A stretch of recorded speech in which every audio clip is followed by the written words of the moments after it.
And grateful to the Honorable Andhra Pradesh High Court Chief Justice Thakurji and his associate for hearing my cry about the brutal murder of renowned evangelist Pastor Praveen Pagadala and the failures of the police, including the SP and the SIT investigation officers. I have pointed out why crores of people come out in India, around the world, and members of parliament from the US, senators, European Parliament, raising questions about justice in this matter. Your Honor, this is nothing but a brutal death. And I presented the facts. And why post-mortem report is not released even after 22 days? Why the FIR is not filed until 8 p.m. on 25th evening, when the death was known at 11:42 p.m. And why the police called the family members, best friends, relatives, and told them to take the body?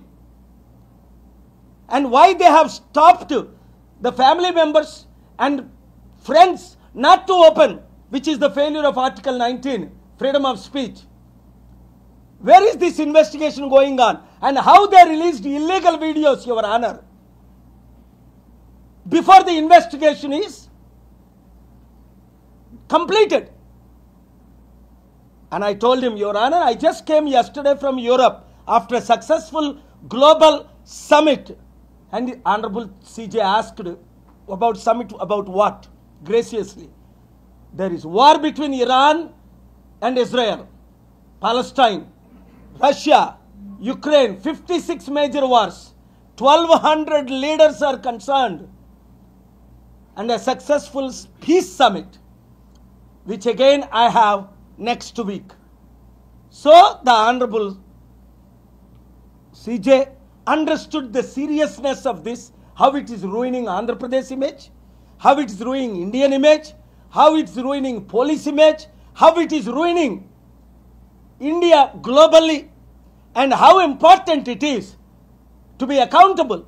So transfer this SIT, so-called police investigation, to either the Central Bureau of Investigation, CBI, which I will present my facts with evidence that this is a murder, this is not an accident, and which direction they. Let them prove. Let them give me an opportunity. Everybody is innocent until proven guilty. Here, Praveen Pagadala has never drunk since 24 years, according to my investigation. And they are saying, and I told, Your Honor, that is not Praveen Pagadala on the motorbike. They are never showing the face of Praveen Pagadala. Once they have 400 recordings. Please preserve them. Please protect the footage. So therefore, the world is demanding, World Christian Forum is demanding on behalf of 200 countries, 300 crore Christians. Muslims are demanding, Hindus are demanding, human beings are demanding, courts are going to do justice. And I thank God for the Honorable CJ's bench, which asked them to file the counter. And hopefully by next Wednesday, without any, and there should be re-post-mortem. That is also our prayer. Importance. Because justice is not done. Post-mortem is not done for 36 hours. From 11:40 to 24, 25th, 26th, 6 p.m. the body was released. And from 26th, today, April 16th. Where is the post-mortem for 21 days? Is there any such incident, Your Honor? Within 48 hours, post-mortem report should be done. Why they are taking law into their own hands? Why they are destroying India's image? I'm asking Prime Minister Modi. I've been in touch with the Prime Minister Modi. I've been in touch with the Honorable Home Minister, my good friend Amit Shah ji, and various other leaders. If justice is not done, in this case, investments to India will be completely stopped by the international community.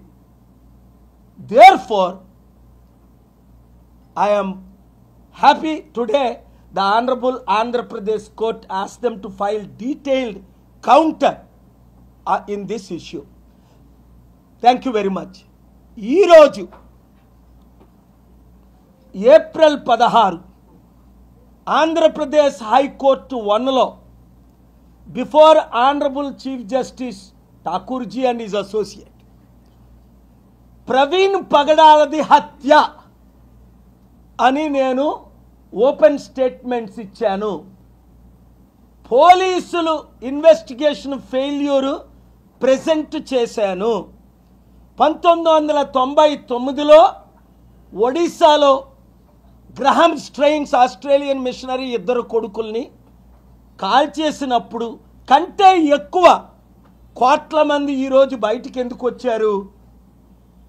ఇది హత్య అని, నన్ను హత్య చేయబోతున్నారు, నన్ను హత్య చేస్తారు అని ప్రవీణ్ చెప్పిన విషయాలు, 4 కోసేస్తాం, గుడ్డలు బయటికి లాగేస్తాం అన్నాలు ఇన్వెస్టిగేట్ చేశారా యువర్ ఆనర్? మర్డర్ 11:42కి అయితే రాత్రి మరుసటి రోజు 8 గంటల వరకు ఎఫ్ఐఆర్ ఎందుకు ఫైల్ చేయలేదు? ఎస్పీ గారు, సిఐ పోలీసులు ఫ్యామిలీకి, ఫ్రెండ్స్కి కాల్ చేసి ఈ బాడీని ఎందుకు తీసుకొని వెళ్ళమన్నారు? వారు భయభ్రాంతులు ఎందుకు అయ్యారు? పోస్ట్ మార్టం రిపోర్టు 23 రోజులైనా ఆయన చనిపోయి ఇంతవరకు ఎందుకు బయట పెట్టలేదు? 48 గంటల్లో బయట పెట్టవలసింది. అప్పుడు ప్రైమ్ మినిస్టర్ వాజ్పేయి గారు 99లో దారాసింగ్ని, నేను కూర్చుంటుండగా ఆయన ముందు దారాసింగ్ని అరెస్ట్ చేశారు, కలెక్టర్ని సస్పెండ్ చేశారు, ఆస్ట్రేలియన్ ఫ్యామిలీకి న్యాయం చేశారు. మరి ఇప్పుడు ఎందుకు చేయట్లేదు? ఇప్పుడు ఉన్న పోలీస్ ఆఫీసర్స్ ఇల్లీగల్గా చట్టానికి వ్యతిరేకంగా వీడియోలు ఎందుకు రిలీజ్ చేశారు? మేము చేయలేదని అప్పుడు అన్నారు, మరి ఇప్పుడైతే ఏమంటున్నారు? అదే ఫుటేజ్ చూపించి ఇన్వెస్టిగేషన్ క్లోజ్ అయింది అంటున్నారు. పోస్ట్ మార్టం రిపోర్టు రిలీజ్ చేయకుండా ఇన్వెస్టిగేషన్ ఎలా క్లోజ్ అవుతుంది? లింకులన్నీ కనెక్ట్ చేయకుండా ఇన్వెస్టిగేషన్ ఎలా క్లోజ్ అవుతుంది? మేమిచ్చిన డైరెక్షన్లో హర్ష్ కుమార్ గారు ఇచ్చిన ఎవిడెన్స్లతో ఇన్వెస్టిగేషన్ చేయకుండా రాత్రి నేను హర్ష్ కుమార్ గారితో మాట్లాడాను.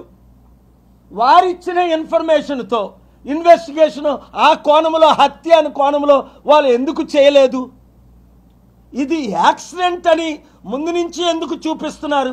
చంద్రబాబు నాయుడు గారు ఎస్పీతో 45 నిమిషాలు ఈ విషయంలో ఏం మాట్లాడారు? మీరు దేవుణ్ణి తప్పించుకోగలరా? దేవుని ఉగ్రత తప్పించుకోగలరా? ప్రవీణ్ పగడాల రక్తం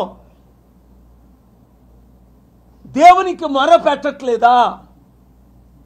అలాగే పవన్ కళ్యాణ్ ఫిబ్రవరి 10ని ఒక జీవో రిలీజ్ చేసినప్పుడు ఓఎస్డి కే ఆనంద్ ద్వారా చర్చిలు ఎన్ని ఉన్నాయి, లీగల్ ఎన్ని, ఇల్లీగల్ ఎన్ని, మసీదులు ఎన్ని ఉన్నాయి అడగలేదే, మందిరాలు ఎన్ని ఉన్నాయి అడగలేదే, మరి చర్చిల గురించే ఎందుకు అడుగుతున్నారు? ఇది ఒక డిప్యూటీ సీఎం రెచ్చగొట్టడం మాటలు కాదా? మరలా అదే జీవోని మార్చి 5ని ఎందుకు తిరిగి వాపస్ తీసుకున్నారు ఇల్లీగల్ అని తెలిసిన తర్వాత? దాని గురించి గవర్నమెంట్, చంద్రబాబు నాయుడు గవర్నమెంట్ కానీ దేశంలో గవర్నమెంట్ కానీ ఏమి చర్యలు తీసుకున్నారు? ఇవన్నీ ప్రశ్నలకు వారు జవాబు చెప్పాలి. లేదు అంటే భారతదేశం ఇప్పుడే 158వ స్థానానికి వెళ్ళిపోయింది, 197వ స్థానానికి వెళ్ళిపోద్ది. ప్రవీణ్ పగడాల ఏమన్నాడు? ఇండియాలో ఉన్న టార్చరు, పెర్సిక్యూషన్ ప్రపంచంలో ఎక్కడా లేదు. ఈరోజు నా మిత్రుడు కపిల్ సిబాల్ ప్రవీణ్ పగడాల సుప్రీంకోర్టులో వాళ్ళు వేసిన pillow party in person appear అవ్వాలి. ఇది ఎంత సీరియస్ మ్యాటర్? ఇన్వెస్టిగేషన్ ఎంత ఖచ్చితంగా క్లియర్గా జరగాలి. భయపెడతారు, ఎవరిని భయపెడతారు? ఎవరు భయపడతారు? ప్రశ్నించిన వాళ్ళని భయపడతారా? ప్రశ్నించిన వాళ్ళు నోరు మూయిస్తారా? ఎంతమంది నోర్లు మీరు మూయిస్తారు? అందుకనే సిబిఐ ఎంక్వైరీ అవసరం, లేదంటే సిట్టింగ్ జడ్జి సిబిఐ ఎంక్వైరీ ద్వారా నేను నా దగ్గర ఉన్న ఫ్యాక్ట్స్ వారికి చెప్తా. ఎందుకంటే ఆంధ్రప్రదేశ్ పోలీసు శ్రీనివాస్ అనే సర్కిల్ ఇన్స్పెక్టర్, ఇప్పుడు డిఎస్పి, అటెంప్ట్ మర్డర్ కేసు నా మీద పెట్టాడు. తర్వాత క్షమాపణ చెప్పాడు. నేను లేకుంటే అటెంప్ట్ మర్డర్ ఏంటి? కత్తులు లేవు, కడారు లేవు, నేను లేను, విక్టిమ్ లేడు. అంటే ఆంధ్రప్రదేశ్ పోలీసులు అప్పుడు చెప్పిన గవర్నమెంట్, ఇప్పుడు చెప్పిన గవర్నమెంట్ ఎన్ని వ్యతిరేక ఇల్లీగల్ కేసులు పెడుతున్నారు. అందుకనే ట్రంప్ దగ్గరికి నేను తీసుకెళ్లవలసి వచ్చింది, ఫారెన్ మినిస్టర్ దగ్గరికి తీసుకెళ్లవలసి వచ్చింది, జాన్ థూన్ దగ్గరికి తీసుకెళ్లవలసి వచ్చింది, యూరోపియన్ పార్లమెంట్కి తీసుకెళ్లవలసి వచ్చింది. ఎందుకంటే ఇలాంటి ప్రవీణ్ పగడాలని ఎంతమందిని మీరు చంపడానికి ప్రయత్నిస్తున్నారు? ఎందుకంటే న్యూస్లో చూస్తున్నాను, 110 మంది ఉన్నారు లిస్టులో, 15 మంది ఉన్నారు, ఈ ఎంపీలు చేస్తున్నారు, ఆ ఎమ్మెల్యేలు చేస్తున్నారు. నాకైతే సత్యం తెలీదు. అప్పుడు 99లో ఆస్ట్రేలియన్ మిషనరీకి అన్యాయం జరిగినప్పుడు నేను ఫైట్ చేశాను, న్యాయం చేశాను. ఇప్పుడు ప్రవీణ్ పగడాల విషయంలో అవినీతి అన్యాయం జరిగింది కాబట్టి ఆయనకు ప్రొటెక్షన్ ఇవ్వలేదు సరికదా, ఆయన్ని కాపాడలేదు సరికదా, ఆయన ఒక త్రాగుబోతుగా ఆర్టికల్ 21 వయలేషన్ చేస్తూ ఆయన చనిపోయాడని తాగేశాడు. తాగినప్పుడు మీ పోలీసు 3 గంటలు ఇక్కడ ఏం చేశాడు? ఆయన ఎందుకు అరెస్ట్ చేయలేదు? ఆయనకి ఎందుకు నోటీస్ ఇవ్వలేదు? ఆయన వెహికల్ ఎందుకు సీజ్ చేయలేదు? 3 గంటలు మీ సబ్ ఇన్స్పెక్టర్ మాట్లాడాడు కదా విజయవాడలో, దానికి జవాబు లేదు. అది వయలేషన్ కాదా? మీరు తాగారు అంటున్నాడు, ఎక్కడి నుంచో బయలుదేరాడు, హైదరాబాద్ నుంచి తాక్కొస్తున్నాడు, ఇక్కడ రాబోయేసారి 2 సార్లు పడిపోయాడు అంటున్నారు. మరి పడిపోయినాడు మీరు ఎందుకు హాస్పిటల్లో తీసుకెళ్ళా?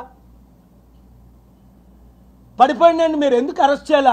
పడిపోయినాడు మీరు ఎందుకు ట్రీట్మెంట్ ఇవ్వాలా? పడిపోయినాడు వెహికల్ ఎందుకు ఆపలేదు? ఇలాంటి ప్రశ్నలు నేను 22 ప్రశ్నలు అడిగాను, ఒకదానికైనా జవాబు చెప్పారా? కనుక మీడియా మిత్రులారా, దైవజనులారా, పబ్లిక్ ఇన్ కామన్ సత్యం బయటికి వస్తుంది అని నాకు నమ్మకం ఉంది. వివేకానంద రెడ్డి కేసులో తారుమారు చేసేసి 6 సంవత్సరాలు అయింది. ఈయన అప్పుడే చెప్పాను మీకు ఇదే రూమ్లో, వాళ్ళ ఇద్దరిలో ఎవరు గెలిచినా వివేకానంద రెడ్డికి న్యాయం జరగదు, ఆయన కుటుంబానికి న్యాయం జరగదు. ఆయన చేశాడని ఈయన అంటాడు, ఈయన చేశాడని ఆయన అంటాడు. ఎవరు చేశారు? ఇంట్లో దారుణంగా హత్య చేసేస్తే ఈ రోజుకి ఎవరు చేశారని సిబిఐ కూడా ఫెయిల్ అయింది. ఇప్పుడు FBI ఎంక్వైరీ చేయిస్తాం, ఇంటర్నేషనల్ ఎంక్వైరీ చేయిస్తాం, ఇంటర్నేషనల్ కోర్ట్ ఆఫ్ జస్టిస్కి వెళ్తాం.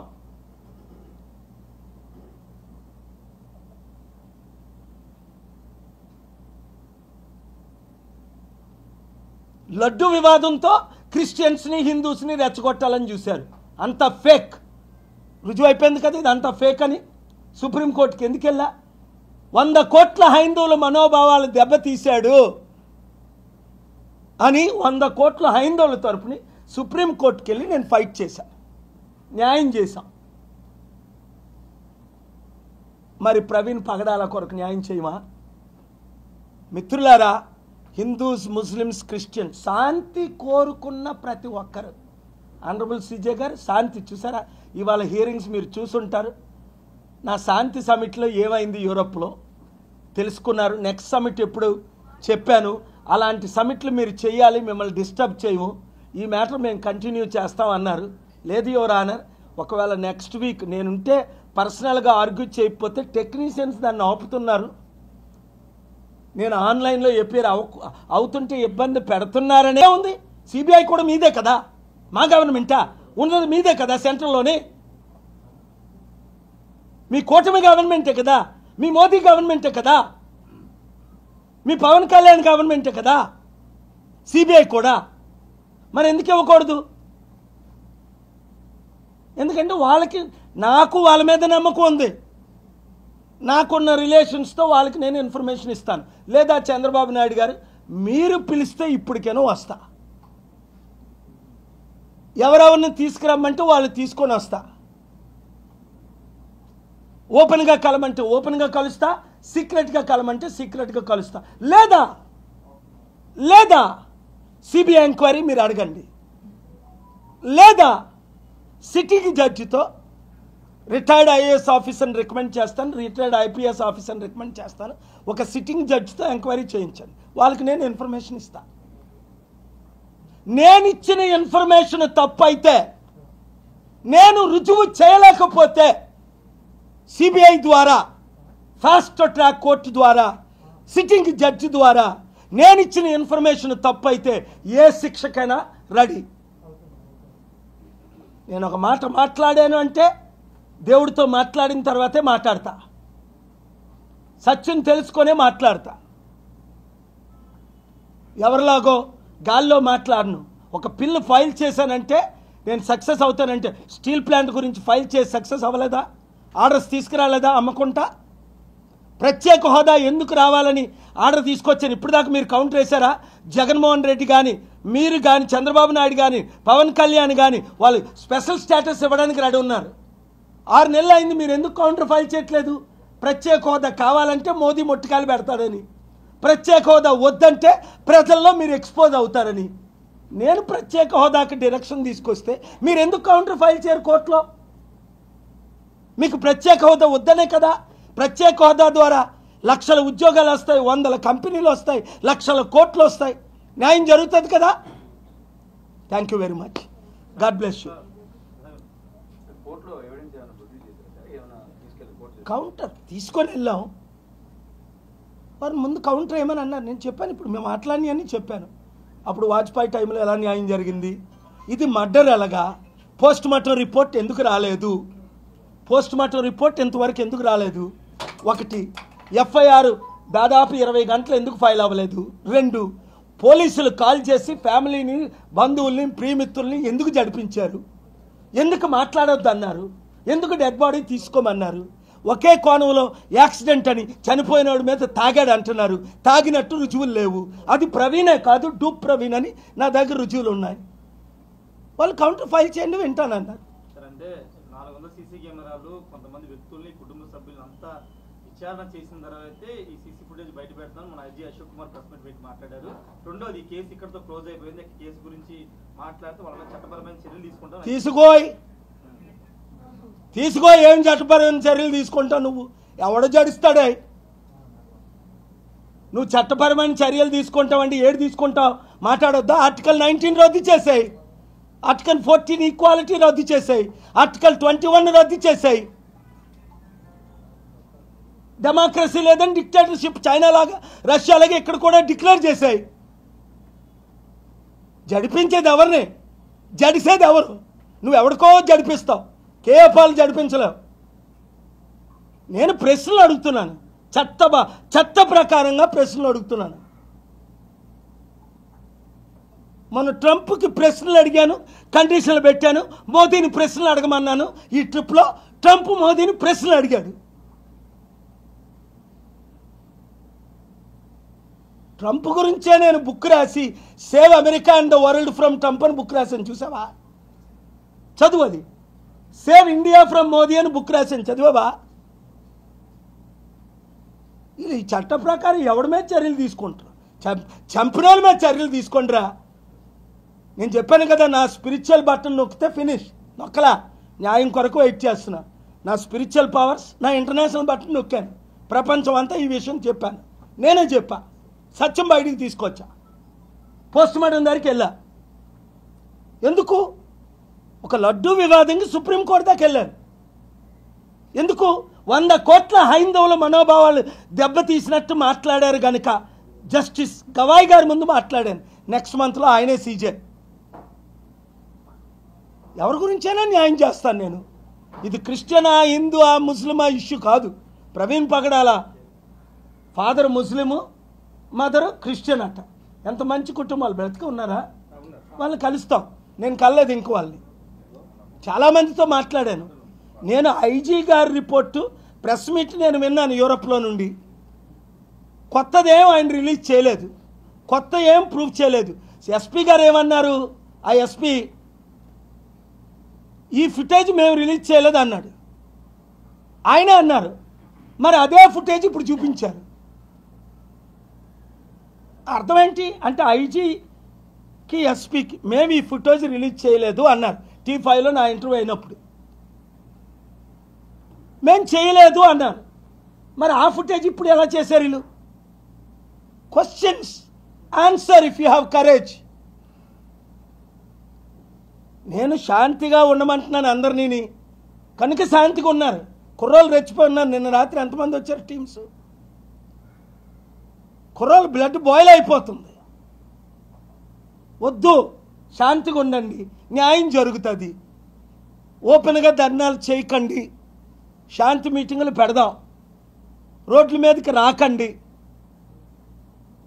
దీన్ని మనం లీగల్గా, స్పిరిచువల్గా, అవసరమైతే అప్పుడు ఇంకోలా ఫైట్ చేద్దాం. కోర్టులో మ్యాటర్ ఉంది, కోర్టులో సబ్జెక్ట్ ఉంది. నేను రిజిస్టర్ అందరికీ చెప్పొచ్చాను. ఇప్పుడు ప్రెస్ మీటు, ఇప్పుడు సిబిఐ డైరెక్షన్ కొరకు ఆనరబుల్ కోర్టు కౌంటర్ ఫైల్ చేయమన్నారు అని వారితో చెప్పి, వారితో మాట్లాడి ప్రెస్ మీట్ ఉందని చెప్పి నేను ఇక్కడికి వచ్చాను. ప్రవీణ్ పగడాల గారి భార్య ఎవరైతే ఉన్నారో వారు మీడియా ముఖంగా మా ఆంధ్ర పోలీసులు నమ్మకం ఉందనే ఒక వీడియోని రిలీజ్ చేయడం జరిగింది. ఆవిడ ఇష్టం అదే. ఆవిడకి ఆర్టికల్ 19 నచ్చింది, ఆంధ్ర పోలీసుల మీద నమ్మకం ఉందని ఆవిడ చెప్పొచ్చు. నాకు నమ్మకం లేదని నేను చెప్తున్నాను. ఆవిడకి ఎంత ఒత్తిడి ఉందో మీకు తెలుసా? ఆవిడ ఎక్కడుందో మీకు తెలుసా? అవన్నీ ఇప్పుడు కాదు, అవసరమైనప్పుడు చెప్తాం. నేను ఆవిడని రిప్రజెంట్ చేయట్లేదు, ఇక్కడ కుటుంబాన్ని రిప్రజెంట్ చేయట్లేదు. పబ్లిక్ ఇంట్రెస్ట్ లిటిగేషన్ అంటే అర్థమేంటి? పబ్లిక్ని రిప్రజెంట్ చేస్తున్నాను. 15 కోట్లు తెలుగు ప్రజల్ని, 300 కోట్లు దేవుని బిడ్డల్ని, ప్రపంచాన్ని రిప్రజెంట్ చేస్తున్నాను. పబ్లిక్ ఇంట్రెస్ట్ లిటిగేషన్ అంటే అదే. ఫస్ట్ ప్రయారిటీ ఇమ్మన్నారు supreme court. Public. I don't have any personal agenda, I don't have any political agenda, I don't have any financial agenda. I have a good local stand. Steel plant గురించి, public గురించి నేను represent చేశాను. ప్రత్యేక హోదా public గురించి, రేవంత్ రెడ్డి హైడ్రా బిల్డింగ్లు కూర్చుంటే public గురించి, రేప్ విక్టమ్స్ గురించి, కామారెడ్డి రైతుల గురించి, ఇండియాలో ఉన్న 60% రైతుల గురించి, లడ్డు మ్యాటర్, ఇలాగ నేను పబ్లిక్నే రిప్రజెంట్ చేస్తున్నాను. నిరుద్యోగుల్ని, మహిళల్ని, అనేక మందిని రేప్ చేసిస్తుంటే మంచి ఆర్డర్స్, మంచి డైరెక్షన్స్, మంచి సలహాలు అడిగారు, కోర్టు ఇచ్చాను. Thank you very much. ఇంకొక క్వశ్చన్, టాపిక్ వేరే టాపిక్ నుండి. విశ్వ హిందూ పరిషత్ వాళ్ళు ఇప్పుడు 9 లక్షల హెక్టార్ల స్థలం క్రైస్తవుల ఆధీనంలో ఉంది. 25 సంవత్సరాలు లీజు పూర్తయిన తర్వాత కూడా వాళ్ళు ప్రభుత్వానికి తిరిగి ఇవ్వకుండా వాళ్ళ దగ్గరే అట్టి పెట్టుకున్నారు. ఐ మీన్ ఇప్పుడే ప్రస్తుతం చూసిన వక్ఫ్ బిల్ కూడా జరిగింది, అమెండ్మెంట్ అనే ప్రశ్న వాళ్ళు రైజ్ చేస్తున్నారు. దీన్ని ఎలా చూస్తారు? ఇప్పుడు నా దగ్గర ఆ ఇన్ఫర్మేషన్ లేదు. విహెచ్పి ఏం చెప్పారో, విహెచ్పి చీఫ్ సింగాలని రాయ్పూర్లో నా మీటింగ్ అవుతుంటే 1997 నవంబర్ 13ని నన్ను అరెస్ట్ చేయడానికి వచ్చారు. అప్పుడు ముఖ్యమంత్రి దిగ్విజయ్ సింగ్ 500 పోలీసులు పెట్టి ఆయన్నే అరెస్ట్ చేసి నా మీటింగ్ సక్సెస్ఫుల్గా జరగనిచ్చారు. మరలా 98 మే 18ని భోపాల్లో మీటింగ్ పెట్టారు. అదే దిగ్విజయ్ సింగ్ గారు అప్పుడు తరపుని, అప్పుడు ఎర్రంనాయుడు గారు, బాలయోగ్ గారు నా మీటింగ్లు అటెండ్ అయ్యారు. సో ఎవరో మాట్లాడారని నేను చీఫ్తోనే మాట్లాడతా. ఆర్ఎస్ఎస్ చీఫ్కి నా సత్యాలు తెలుసు. ఎవరో ఏదో స్టేట్మెంట్ ఇచ్చారని నేను దానికి కౌంటర్ ఇవ్వను. అవసరమైతే కోర్టుకు వెళ్తాం, న్యాయం ఫైట్ చేస్తాం. ఇది క్రిస్టియన్ ల్యాండ్సేనా, హిందూ ల్యాండ్సేనా? ఇప్పుడు తిరుపతి ఎవరి ల్యాండ్స్? 4 లక్షల కోట్లు విలువైన హిందూ ల్యాండ్స్ గవర్నమెంట్ కంట్రోల్లో ఎందుకు ఉంచుకుంది? అది హిందూ ట్రస్ట్కి ఇచ్చేయాలి. అంటే హిందువుల్లో ట్రస్ట్ నడిపే వాళ్ళు ఎవరు తెలివైన వాళ్ళు లేరా? చంద్రబాబు ఎందుకు నడపాలి? టీటీడీ చైర్మన్గా ఆయన మిత్రుడు 50 సంవత్సరాలు బిఆర్ నాయుడిని ఎందుకు పెట్టుకున్నాడు? 1000 కోట్ల ఆస్తి. అది ట్రస్ట్కి ఇచ్చేయాలి హిందూ ప్రీస్టులకి. మహమ్మదీలు ములనాసు వారు మాస్కులు నడుపుకుంటారు, క్రిస్టియన్ పాస్టర్స్ బిషప్స్ చర్చెస్ నడుపుకుంటున్నారు. మరి హిందూ ప్రీస్టులు తిరుపతి టెంపుల్ నడుపుకోవాలి. రాజకీయ నాయకులు ఎందుకు నడుపుతున్నారు? అదే కేసు కూడా వేశారు. ఆ ట్రస్ట్లన్నీ హిందూస్ది హిందూకి, ముస్లింది క్రిస్టియన్స్కి క్రిస్టియన్ది ఇమ్మని. వీళ్ళు ఏం చేస్తున్నారు? తెలివిగా రాజకీయ నాయకులు తీసేసుకొని వాళ్ళ బినామీలైన అదానీలు, అంబానీలకు ఇచ్చుకుంటున్నారు. ఇండైరెక్ట్గా డబ్బులు కొడుతున్నారు. 8 లక్షల కోట్లు విలువైన స్టీల్ ప్లాంట్ 4,000 కోట్లు కమ్మిస్తుంటే అందుకే ఆపా.